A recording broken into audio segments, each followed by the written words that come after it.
واسعة. ويا باب نجاة الأمة غريب يا مظلوم كربلاء، ما خاب سيدي من تمسك بكم، أمن من لجأ إليكم. يا ليتنا كنا معكم سيدي فنفوز فوزا عظيما. يا أذان الله ناداك البقيع، قم أغثني فدني هدرا يضيع. أبيات عن لسان إمام زماننا عليه السلام، الشاعر يخاطب إمام زماننا. يا أذان الله ناداك البقيع، يا أذان الله ناداك البقيع، قم أغثني فدني أدرا يضيع. للمنارات ترى الحال الفظيع، هدمت فوق ضريح البسملات، هدمت فوق ضريح البسملات. أيها الموت كم جار الزمن، صرته في غربة وسط الوطن. أيها الموت، اسمع الشاعر شي يقول للإمام. أيها الموت كم جار الزمن، صرته في غربة وسط الوطن. مرة ثانية ثم الحسن، مرة ثانية ثم الحسن، ورموه بسهام غادرات لما هدموا قبره يعني. أيها الموت كم جار الزمن، صرته في غربة وسط الوطن. مرة ثانية ثم الحسن، ورموه بسهام غادرات. كلما طال النوى طال الأنين، فامسح قلب زين العابدين. ما كفى الطف وأسر الظالمين، قبره حوصر من كل الجهات. هذا الإمام الثاني البقيع.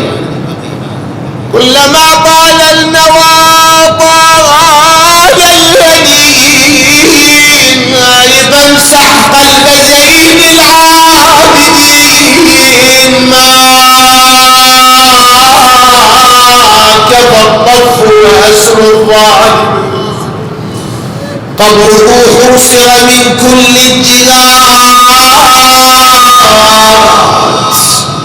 إمام البقيع الثالث.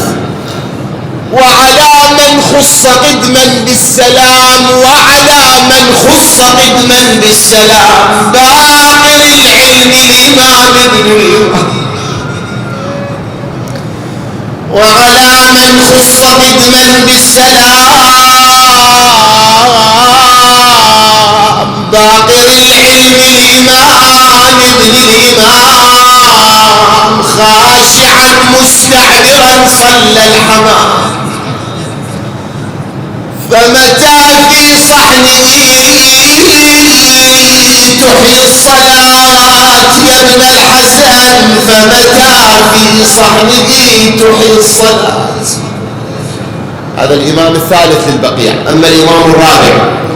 شروا الدنيا بحب الدانق، شروا الدنيا بحب الدانق، واصلوا ظلم الكتاب الناطق. شروا الدنيا بحب الدانق، واصلوا ظلم الكتاب الناطق. سيدي فانهض بثأر الصادق، سيدي فانهض بثأر الصادق. لم تزل في داره نار الطغاة، لم تزل لم تزل لم تزل في داره نار الطغاة. أربع يبكون عين الثقلين، أربع يبكون عين الثقلين، وهم في اللحد يبكون الحسين. هم يبكون عيون الناس بس هم يبكون على الحسين. شو يقول على الحسين؟ أربع يبكون عين الثقلين، وهم في اللحد يبكون الحسين. ظل عريانا ظل مطروحا وداما ودجل، نسيناه. ولا مطروحا ودام الودجين،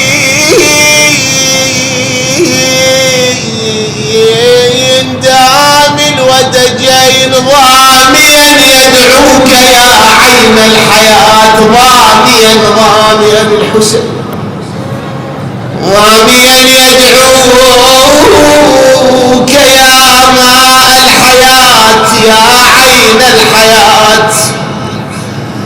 راعي الدار ما يظهر علامة، وينشر لليتانون علامة، نسل التون عماته عشان ينسى. والله علامة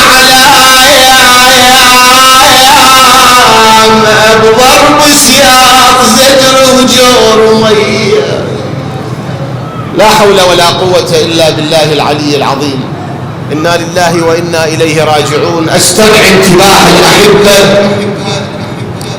لهذه الدقائق المعدودة اللي أكون بخدمتكم بها. اللي أريد أقوله لشبابنا هو الآتي باختصار شديد. ارتباطنا كثقافة دينية أتكلم، كثقافة قرآنية أتكلم، كثقافة حديثية واردة عن النبي وآله أتكلم، بس إذا تلتفتوا لي وكرمكم علي بهالدقائق، كرمكم علي.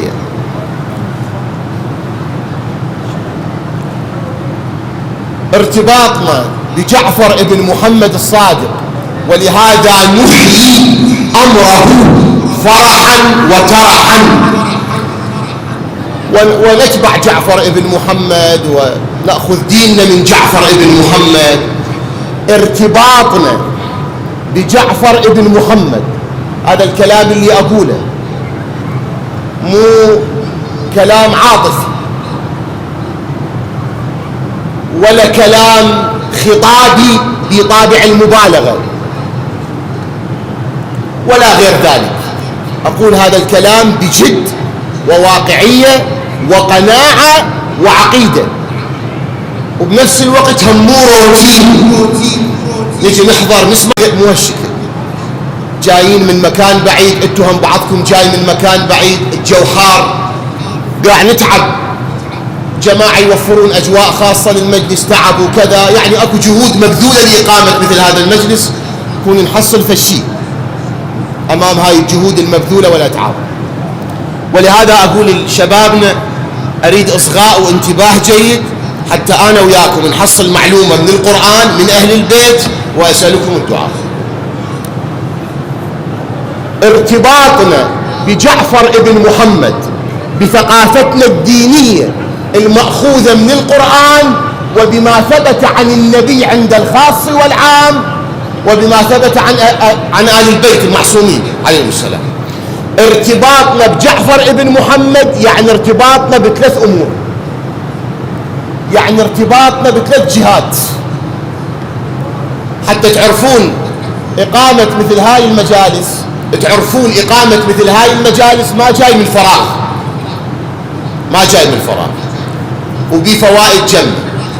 ارتباطنا بجعفر ابن محمد ارتباطنا بثلاث أمور بثقافتنا الدينية، كما سأبين باللي أقدرنا من الوقت. هسه تقول لي استعجل، شنو هاي الأمور الثلاثة؟ واحد، ارتباطنا بجعفر ابن محمد يعني ارتباطنا بعالم الدنيا وبقاء واستمرار عالم الدنيا، هذه عقيدتنا. تقول هذا حج من جبته؟ من القرآن، من النبي، من آله. كيف سأبين؟ هذا واحد. اثنين، ارتباطنا بجعفر ابن محمد يعني ارتباطنا بعالم الآخرة. كيف سأبين إن شاء الله تعالى. ثلاثة، ارتباطنا بجعفر ابن محمد يعني ارتباطنا بالدين الحقيقي.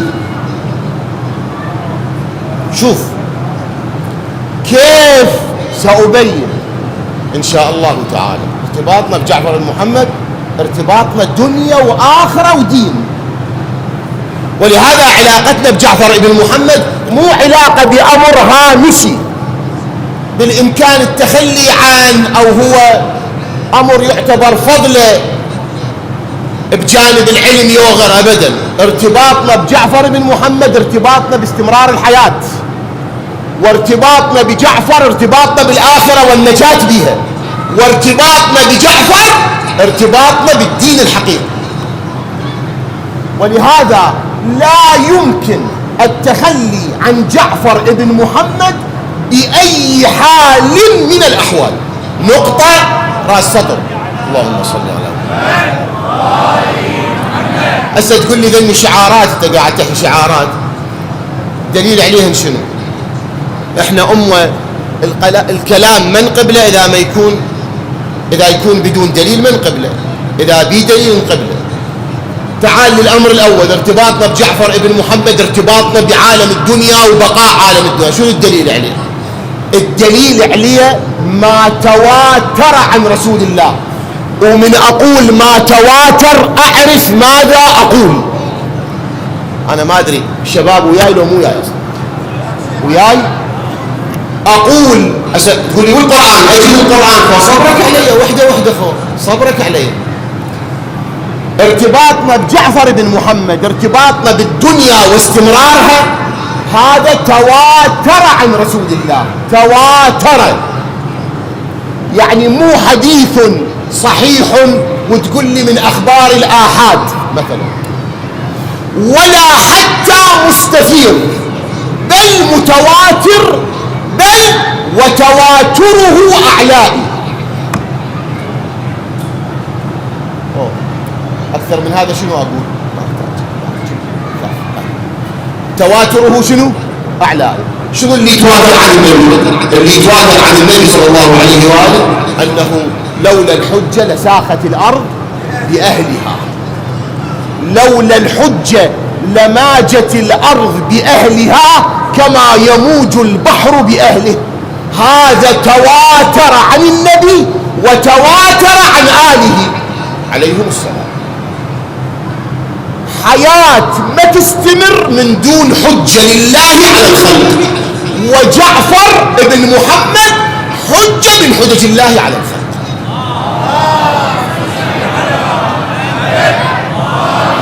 هسه هذا الحجة نبي، هذا الحجة إمام، هذا الحجة لا نبي لا إمام، بس هو حجة مثل فاطمة الزهراء. وجعلنا فاطمة الزهراء ومريم، فاطمة الزهراء سيدة مريم، وجعلنا ابن مريم وأمه آية، وأمه آية، مريم آية، حجة يعني علامة تدل على عظمة خالقها وغير ذلك. مريم مو نبي، مريم مو إمام، بس هي حجة من حجج الله على الخلق. سيدتها فاطمة شنو؟ حجة. انتبه لي حبيبي، لولا الحجة لساخت، لولا الحجة لماجت. أمر محسوب بالثقافة الدينية، محسوب. الأرض ما تخلو من وجود. أصلا أقول لكم شيء، أكمل يوم ينمي، أكمل. الله كتب على نفسه الرحمة أو لم يكتب؟ كتب. القرآن ذكر ذلك أو لم يذكر؟ ذكر أن الله كتب على نفسه الرحمة. في ثقافة القرآن الله الذي كتب على نفسه الرحمة كتب على نفسه أمرا آخر. سؤال، الرحمة اللي رب العالمين كتبها على نفسه دائمة يوم منقطعة؟ دائمة. الله الذي كتب الرحمة على نفسه في كتابه كتب على نفسه أمرا آخر، وهو دائم أيضا، وهو من رحمة الله بعباده ولطفه بهم. ولهذا علماءنا يخلون النبوة والإمامة بدليلها العقلي، دليل اللطف. إذا سامعين دي، ما أريد أدخل بهالمجالات التخصصية وأتعب الشباب، وأنا عندي ليلة أبحاث شهر رمضان وأسولف براحتي. أما ساعة واحدة هذا تدخل في تفاصيل شو حكى. هسه تقولي شنو هو الأمر الآخر اللي رب العالمين كتب على نفسه مثل الرحمة؟ إن علينا للهدى.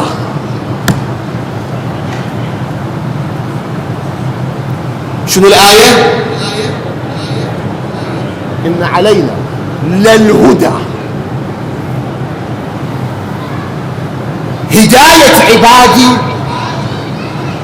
أمر حتمي علي. أنا كتبت على نفسي ما أترك عبادي في لحظة من اللحظات من دون هداية.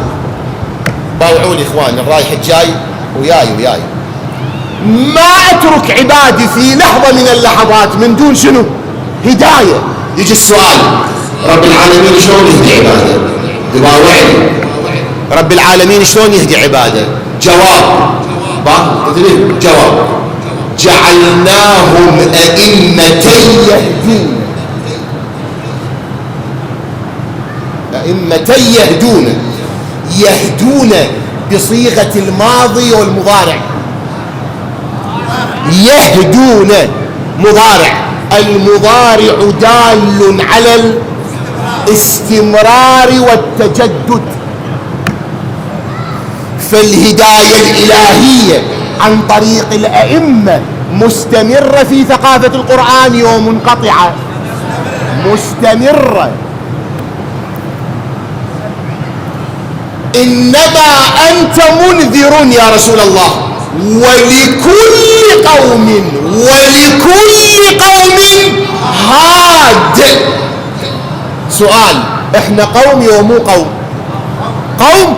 القرآن الكريم يقول لكم هاد، إن علينا للهدى. لكم هاد، من هو الهاد؟ جعلناهم أئمة يهدون. هذه ما تخلو الأرض من حجة، قرآن وما تواتر عن النبي اللي بينته بخدمته. مديها أمر محسوم، قرآنيا روائيا محسوم. أقول مثل هذا الكلام حتى شبابنا يعرفون قيمة العقيدة اللي هم عليها، قيمتها، أهميتها، يشكرون الله عليها.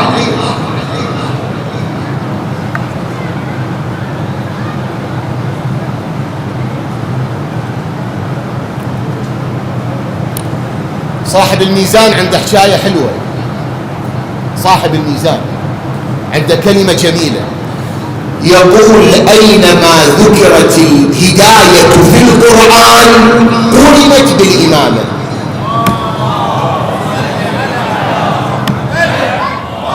اللهم صل على محمد وآل محمد.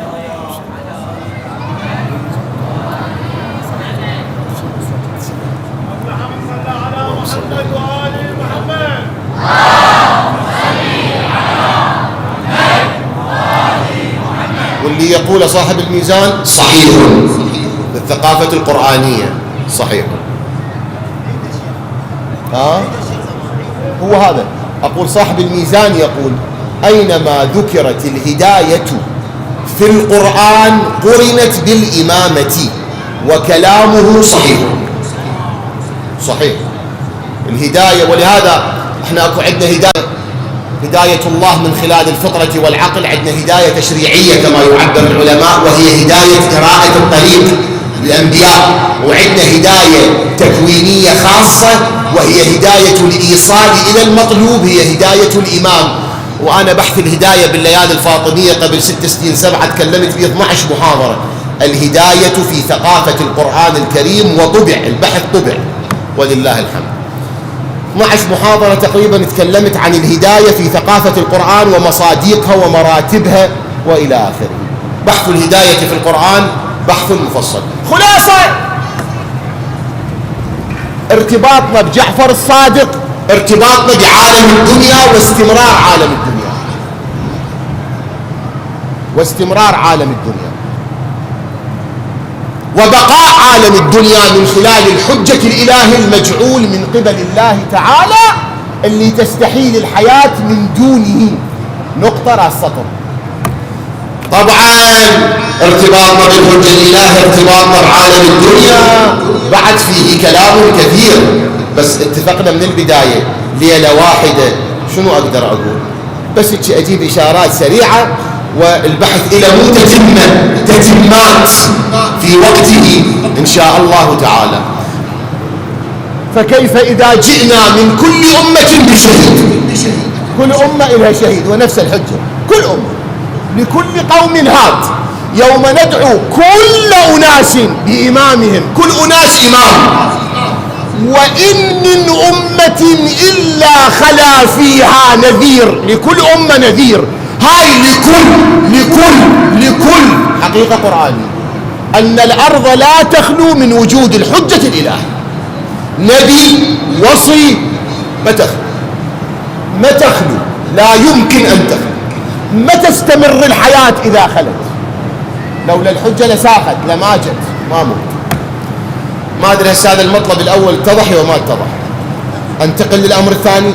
عندي بعد حكي هواي بس بعد وقت ما. طيب إلا أنتقل للأمر الثاني.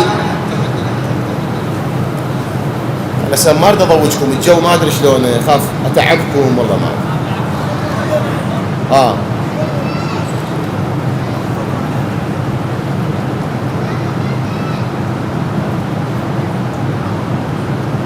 المهم أترك هذا الأمر الثاني حتى نختصر، فيه شوية كلام كثير. المهم الجانب الثاني اللي ارتباطنا بجعفر بن محمد ارتباطنا به، اللي هو ارتباطنا بجعفر بن محمد ارتباطنا بيا عالم الآخرة، مو بس الدنيا، عالم الآخرة. شلون ارتباطنا بجعفر بن محمد ارتباطنا بعالم الآخرة؟ واضح كلش واضح. شلون واضح؟ أبين لك. احنا هذا فخر السريع. اكو عندنا شيء اسمه عالم الذر واحد، اكو عندنا شيء اخر اسمه عالم الاصلاب اثنين، اكو عندنا شيء ثالث اسمه عالم الارحام ثلاث، اكو عندنا شيء اسمه عالم الدنيا اربعة، اكو عندنا شيء اسمه عالم البرزخ خمس، اكو عندنا شيء اسمه عالم اشراط الساعة ستة. عالم شنو؟ اشراط الساعة قبل قيام القيامة ستة. نكمل اشراط الساعة. اكو عندنا عالم اسمه عرصات القيامة سبعة. ثمانية عندنا عالم اسمه جنة ونار، وينتهي كل شيء. عالم عرصات القيامة من أهم عوالم الدار الآخرة. تسألني شنو عالم عرصات القيامة اللي هو العالم السابع؟ شنو عالم عرصات القيامة؟ ميزان، صراط، أعراف، لواء الحمد، حوض الكوثر. ساعدوني، شنو بعد نسيت شيء؟ عالم الشهادة والإشهاد، الشفاعة، عالم الشفاعة. هاي كلها عرصات القيامة. عرصات القيامة ما أدري 6 عرصات 7 عرصات 8 عرصات. القرآن ذكرهن، الروايات ذكرتهن، كل احنا راح نمر بيهن. أنا هذا الكلام على شو جبته؟ ارتباطنا بجعفر الصادق، ارتباطنا بعالم آخر. لما تجي العرصات يوم القيامة تلقى عرصات يوم القيامة كلها مرتبطة بجعفر الصادق. باوع لي حبيبي، ما قاعد اسولف عواطف، ما قاعد احكي شعارات. عرصات يوم القيامة كلها مرتبطة بجعفر ابن محمد الصادق. تقول لي شلون؟ دليل على العين وعلى الراس. دليل مثلا تجي الأعراف اللي هي تشكل عرصة من عرصات القيامة. الأعراف مرتفع، ما أدري يوم القيامة غير الأعراف ما بيها مرتفع، قاع صفصفة يعبر القرآن. هاي القاع الصفصفاء بيها مرتفع واحد. هذا المرتفع الواحد اللي يهيمن على كل الخلائق يوم القيامة، هذا المرتفع عليه رجال. ذول الرجال يعرفون الخلائق من آدم إلى يوم القيامة جنة يا نار. وعلى الأعراف رجال يعرفون كلا بسيماهم. يعرفون بعضا يا كلا، كلا الموجودين بعرصات القيامة، بس اللي كانوا بزمن ذول الرجال يوم موجودون بعرصات القيامة كل الخلائق، كل الخلائق. وذول على الأعراف يعرفون كل الخلائق بأسمائهم وبأعمالهم وبمصيرهم، يعرفون كلا بسيماهم. والدور يحاشون أهل النار كما في سورة الأعراف: يا عيوني وقت ما عندي. إذا تبين كل هاي التفاصيل احتاج وقت. سورة الأعراف تقول يكلمون أهل النار ويكلمون أهل الجنة، دول على الأعراف، ويودون أهل النار ويودون الجنة ويكلموهم ويناقشوهم، هم مهيمنين على عرصات القيامة كما في سورة الأعراف. يجي السؤال: من ذول الرجال؟ لا تستعجل، مو أدري بيك راح تقول لي النبي وآله. دليل،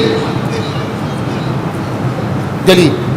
القرآن يقول رجال، شنو الدليل النبي وآله؟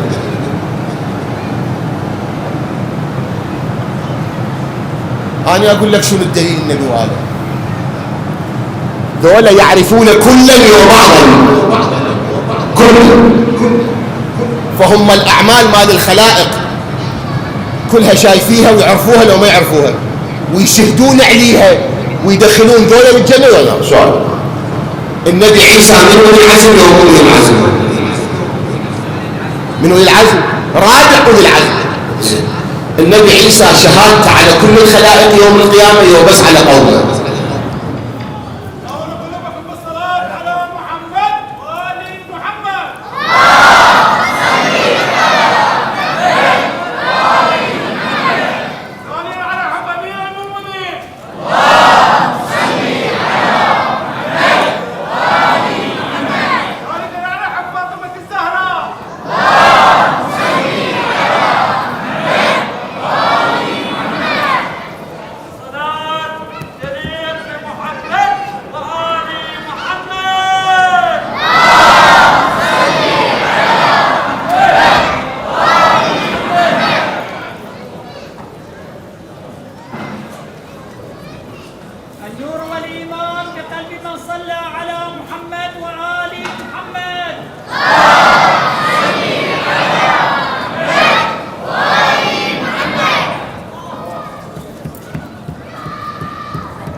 زين، جيد. أقول النبي عيسى شهادته يوم القيامة على كل الخلائق وبس على قومه. القرآن شنو يقول؟ فلما توفيتني كنت أنت الرقيب علي. أنا شهادتي بس على اللي عشت جناتهم لما صعدتني للسماء، أنا بعد ما بسأل يا رب. زين، هذا إذا كان شهادة نبي مثل عيسى وهو من أولي العزم بس على قومه، رأى أعمالهم ويشهد عليها. اللي مو من أولي العزم خو من باب أولى شهادته بس على قومه. يعني آدم لم نجد له عزما. الله يقول للنبينا: ولا تكن كصاحب الحوت. صاحب الحوت يونس أقل من أولي العزم، فإذا كان عيسى وهو من أولي العزم شهادته بس على قومه، اللي بقية الأنبياء اللي هم ليسوا من أولي العزم وأولي العزم أفضل منهم، شهادتهم بشكل طبيعي وتلقائي تكون بس على قومهم. من هو اللي شهادته مو فقط على قومه، على الأولين والآخرين؟ في القرآن نبينا: فكيف إذا جئنا من كل أمة بشهيد يشهد على قومه وجئنا بك على هؤلاء شهيدا. أنت تشهد على قومك وعلى اللي يشهدون على أقوامهم وعلى أقوام الشهود، وأنت تشهد على الأولين والآخرين. فالقرآن من يقول: وعلى الأعراف رجال يعرفون كلا. كلا، هذا اللي يعرف كلا بثقافة القرآن منه؟ النبي صلى الله عليه وآله. محمد أخذنا محمد أخذنا محمد اللهم صل على محمد وآل محمد. أما أئمتنا في آية قوله تعالى ملة أبيكم إبراهيم، أبيكم يا أولاد إسماعيل، ملة أبيك هو اجتباكم. القرآن يقول بعدين يقول لتكونوا شهداء على الناس ويكون الرسول عليكم شهيد. أنتم يا أبناء إسماعيل شهداء على الناس، على الناس، والرسول يشهد على شهادتكم. فنبينا وآله في ثقافة القرآن الكريم يشهدون على كل الخلائق، وبما أنهم يشهدون على كل الخلائق فهم يعرفون كلا بسيماهم في عرصات القيامة. واحد من هؤلاء جعفر ابن محمد، فإذا ارتبطنا به ارتبطنا بعرصات القيامة والأعراف، وعلى الأعراف رجال يوم ارتبطنا. ولهذا أقول ارتباطنا بجعفر ارتباطنا بالقيامة وارتباطنا بالدنيا. صراط علي وأولاده هم الصراط المستقيم. ميزان السلام عليك يا ميزان الأعمال، نقرأ زيارة علي بن أبي طالب، علي وأولاده هم الميزان. لواء الحمد علي بن أبي طالب يشيله. حوض الكوثر من عرصات القيامة علي بن أبي طالب يسقي.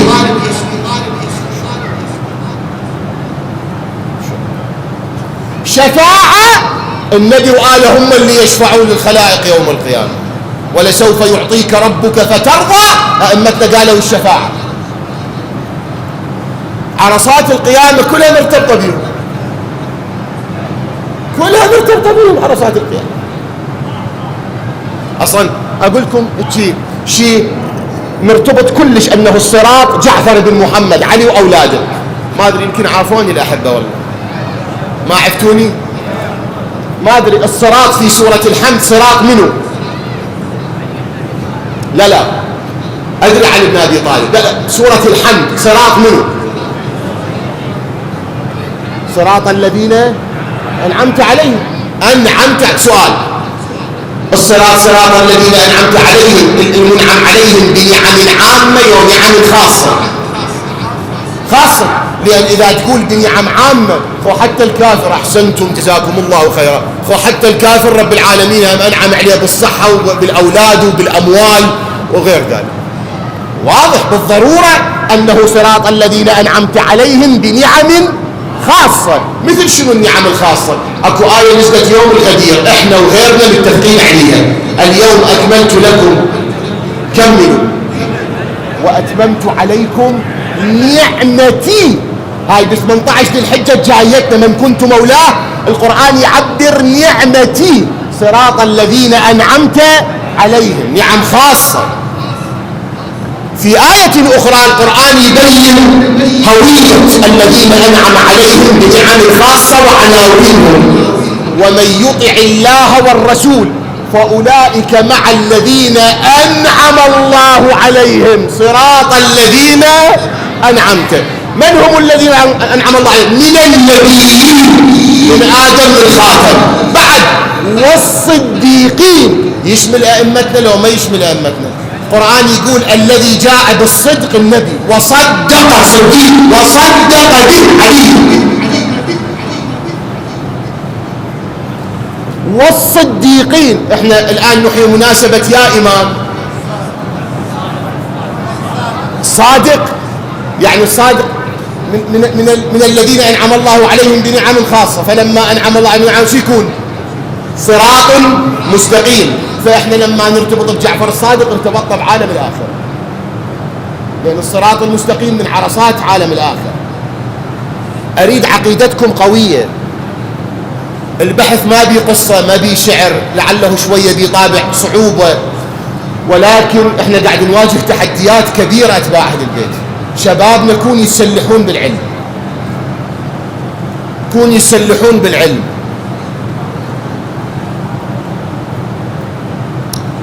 جعفر الصادق ارتباطنا بالصراط، وارتباطنا بالأعراف، وارتباطنا بالميزان، وارتباطنا باللواء، وارتباطنا بالحوض، وارتباطنا بالشفاعة، وارتباطنا بكل عالم الآخرة. بعد بعد عندي كلام كثير أتركه إلى وقت آخر. أما الجهة الثالثة اللي ارتباطنا بجعفر بن محمد ارتباطنا بها، ارتباطنا بجعفر بن محمد ارتباطنا بالدين الحقيقي. شنو يعني بالدين الحقيقي؟ أوضح لك.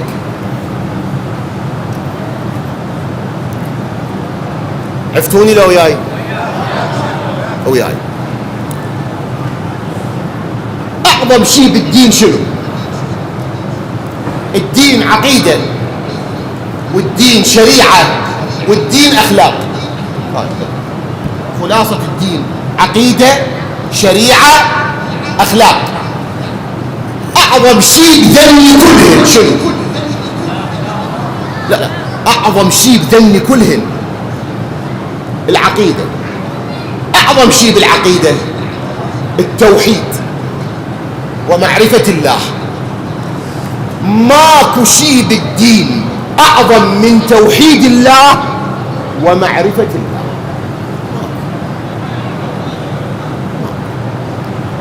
كل شيء يجي تحت توحيد الله ومعرفة الله. الأصل هو معرفة الله وتوحيد الله. هذا الأصل، هذا الركن الركين، هذا الأصل الأصيل.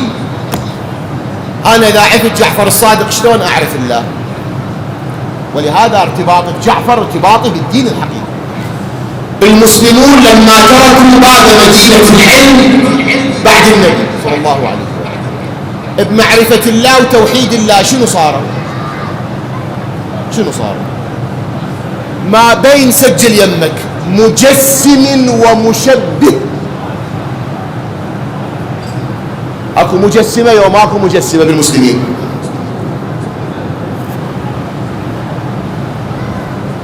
زين، التجسيم والتشبيه لما تعرض على القرآن يقبل القرآن؟ القرآن من يقول ليس كمثله شيء يقبل التجسيم؟ لن تراني يقبل التجسيم؟ لا تدركه الأبصار يقبل التجسيم؟ لا يحيطون به علما يقبل التجسيم؟ مجسم ومشبه اثنين. وبين معطل أكو قسم من المسلمين قالوا عمي طلابة معرفة الله طلابة. منين ما نروح بمعرفة الله يجيبون إشكالات علينا. أحسن شيء نعطل معرفته بشكل كامل. الله لا يعرف بأسماء ما تعرف، وصفاته ما تعرف، وأفعاله ما تعرف. دول عبر عنهم بالمعطلة، عطلوا معرفة الله بشكل كامل. الله رحمن رحيم، ما نعرف شنو معنى رحمن رحيم. نعتقد هو رحمن بس ما نعرف شنو الرحمن. زين، هذا يقبل الدين يقبل الحكي؟ أفلا يتدبرون القرآن؟ والقرآن تكلم عن الله، وإحنا نريد ندبر آيات تتكلم عن الله، وهو دعانا إلى التدبر فيها. فشلون تعطلني المعرفة بشكل كامل؟ القرآن ما يقبل ذلك. هاي صار قسمين، يوم مجسم ومشبه، يوم معطل عكسه. 108. القسم الثالث جبري، مسلم جبري يعتقد بالجبر. فعلك هو فعل الله يجبرك عليه ويعاقبك يوم القيامة. يعني من تقتل فعلك فعل الله، وهو أجبرك على القتل. يوم القيامة هم يحرقك، يقول لك ليش قتلت؟ تقول له يابا انت ليش تعتقد هاي العقيدة؟ يقول حتى احافظ على قدرة الله وهيمنته وسلطانه. نقول له مو ضابط عدله. لما يجبرني ويحرقني ظلمني وما ظلمني، ظلمني والله ما يظلم. زين، هاي عقيدتك بالجبر شلون تتوافق مع قوله وما ظلمناهم ولكن كانوا انفسهم يظلمون؟ يعني اختيار. يو إنا هديناهم إما وإما، كيف؟ يعني اختيار. فانت شلون تعتقد بالجبر؟ قال حتى احافظ على سلطان الله. قلنا له بس مو على حساب عدله. ولهذا القسم الثالث من المسلمين هم صار عندهم مشكلة بمعرفة الله. اجا قسم رابع وهم المعتزلة، قالوا نقول بالتفويض بعكس الجبر. يا شنو التفويض؟ قالوا نحن محتاجون إلى الله بأصل وجودنا من كتم العدم إلى حيز الوجود، ولكن في بقائنا واستمرارنا لسنا بحاجة إلى الله، فالله خلقنا وتركنا.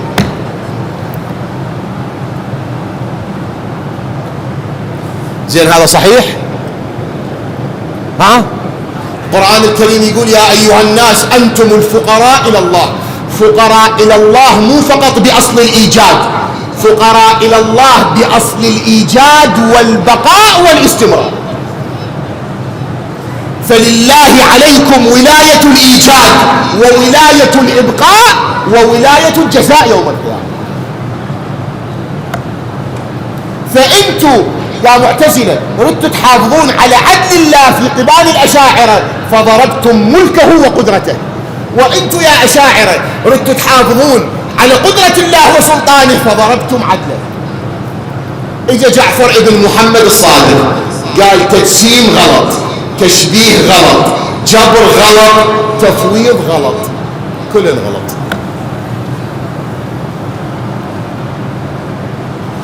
كلن غلط. ولهذا ارتباطنا بجعفر ارتباطنا بالدين الحقيقي. ولهذا قلت لكم ما قاعد أسولف شعارات. جعفر الصادق قال لا جبر لا تفويض، أمر بين الأمرين، أمر بين الأمرين.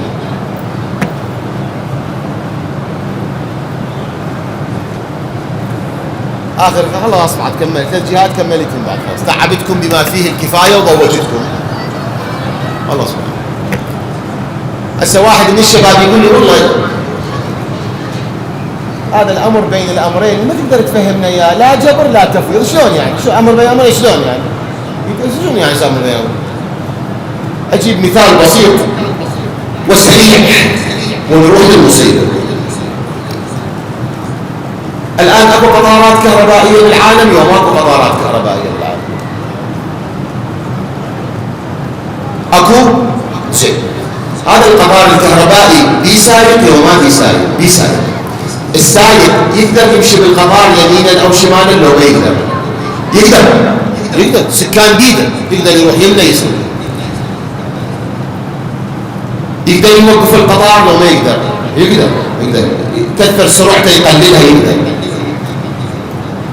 هذا القطار الكهربائي اكو بيه غرفة تحكم تضخ له كهرباء، تعطيه كهرباء يوم اكو. هذا القاعد بغرفة التحكم يقدر يقطع الكهرباء عن القطار لو ما يقدر؟ يقدر. وإذا فصل الكهرباء عن القطار يتوقف لو ما يتوقف؟ يتوقف. غرفة التحكم مهيمنة على القطار يوم ما مهيمنة؟ مهيمنة. هيمنتها على القطار تسلب الإرادة والاختيار من سائق القطار يوم ما تسلب؟ ما تسلب. السائق عنده صلاحيات يروح يمين شمال يسرع يبطئ، بس هاي صلاحياته خارجة عن هيمنة غرفة التحكم يوم ما خارجة. لما غير خارجة تسلب اختيار السائق يوم ما تسلب. أمرنا هالشكل. احنا لا مجبورين على الفعل من جهة ولا خارجين عن هيمنة وقدرة الله من جهة أخرى. حالنا حال سائق القطار اللي عنده اختيار، بس هو يبقى تحت هيمنة صاحب غرفة التحكم اللي بإمكانه يفصل الكهرباء يوم يفصل. أمر بين الأمرين، لا جبر لا تفويض، أمر بين الأمرين. هكذا قال جعفر العلم إمام العلم والعلماء. ارتباطنا بجعفر بن محمد ارتباطنا بالتوحيد الصحيح، ما فيه جبر ولا فيه تفويض ولا فيه تعطيل ولا فيه تجسيم ولا فيه تشبيه ولا. آخر رواية أقولها للأحبة وأسألهم الدعاء. دخل واحد على إمامنا الصادق عليه السلام، والإمام قال له فالشيء هو صار نيته يحمد الله على الشيء اللي حصله من الصادق. قال الحمد لله منتهى علمه. الإمام الصادق قال له أخطأت. حتى حمد الله من دون جعفر الصادق المسلم ما يدبر. قال له أخطأت. قال له ليش أخطأت؟ قال له الله ليس لعلمه منتهى. العلم من الصفات الذاتية الثبوتية الكمالية اللي هي عين الذات، وعين الذات غير محدودة. أخطأت. قال له شنو أقول؟ قال له قل الحمد لله منتهى رضاه، ولا تقل منتهى علمه. ارتباطنا بجعفر الصادق ارتباطنا بتوحيد صحيح،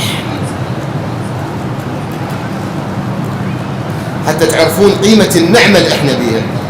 هسه هاي ما تطور، جاوزت الساعة، كل ساعة أقول هاي الأخيرة هاي الأخيرة هاي الأخيرة.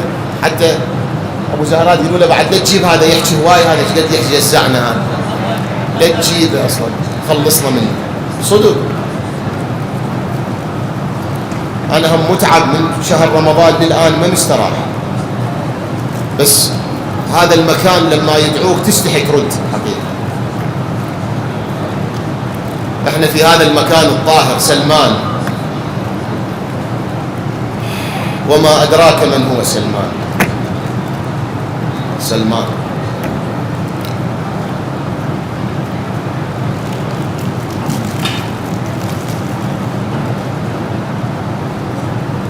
رواية أخيرة.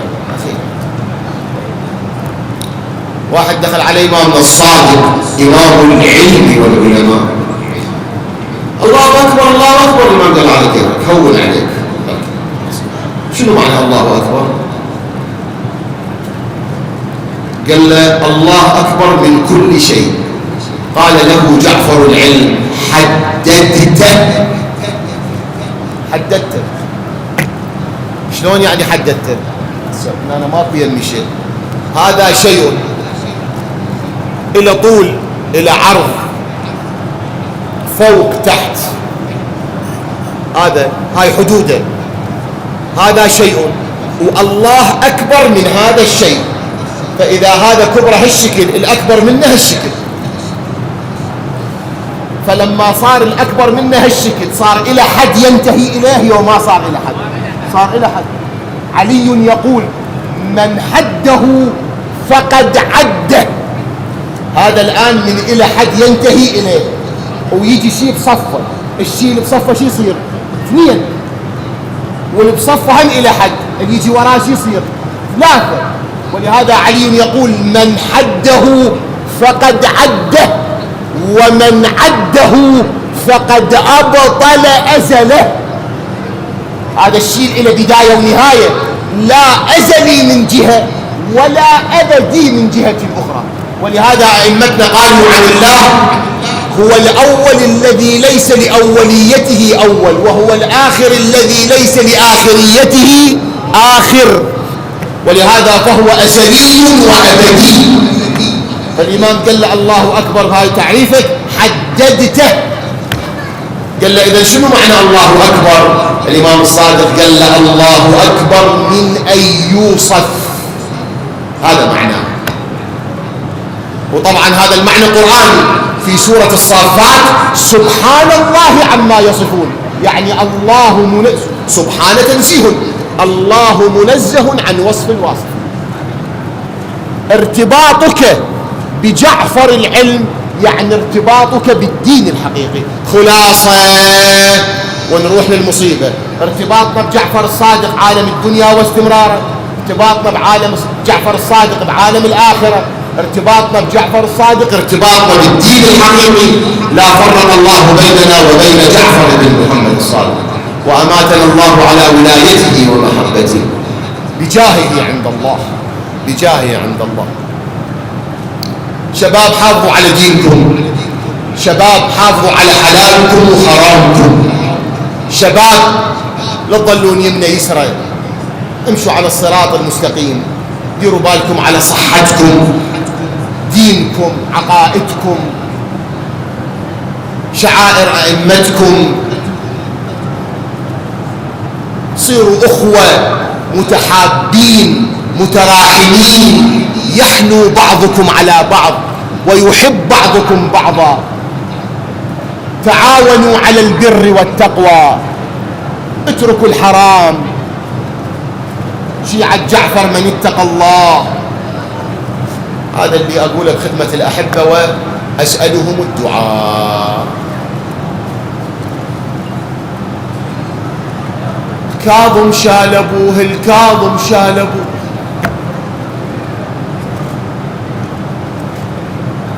خمسة 65 سنة ينطي علم للناس، يجازوها الجزاء والإحسان إحسان، جازوه بالسم.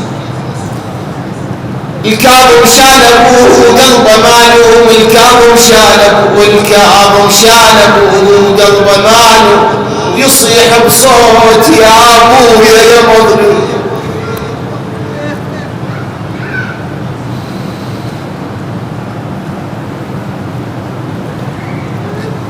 الكاظم شال أبوه قلبه مالوم مالوم. تدرون سيد صالح الحلي شنو يقول؟ وين ذواقة الشعر؟ وين ذواقة الشعر؟ وين أهل الثقافة والأدب؟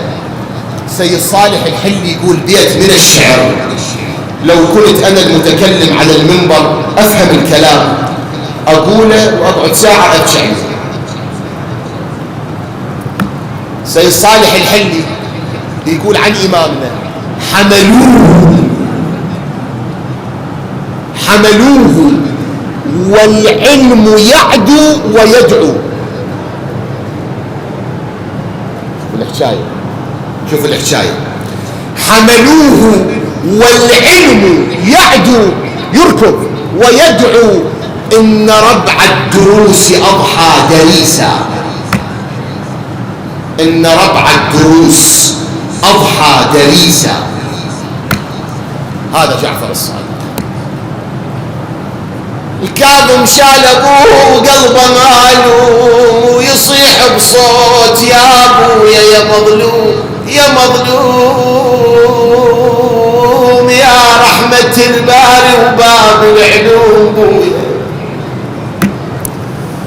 والله يا رحمة الباري وباب العلوم، يا واسفة عليك تروح مسموم يا أبويا. ما استحوا 65 سنة عمرك بشيرتك يسموك، يا واسفة عليك تروح مسموم، لجن شلناك فوق الروس اليوم بويا، شلناك فوق الروس اليوم يا بويا. هاليوم مو مثل البقعار بلدهم بويا، مو مثل البقعار بلدهم، يا حسين يا عملة القوم. اي والله عملة القوم يا با، يا حسين يا حسين يا حسين يا عملة القوم، الليلة بضر رمز القلوب، ومدري اخي وقع يا صوت يا صوب، يقولون وسط القلب مصيوب اخويا، يقولون حاله يفت القلوب، يقولون ظل عالي بلا ثوب الحسين، يقولون يا يقولون ظل عالي بلا ثوب. ألمي عليك يا زين اخويا، مصابك مصاب، وكانوني لك بالقلب لغا، كانون الدعاء حس يا عراقيل، ويا كانوني لك بالقلب لغا، يا من نوبتك خويا على التراب، حتى الصخر لو شاف جاده خويا، حتى الصخر لو شاف جاده.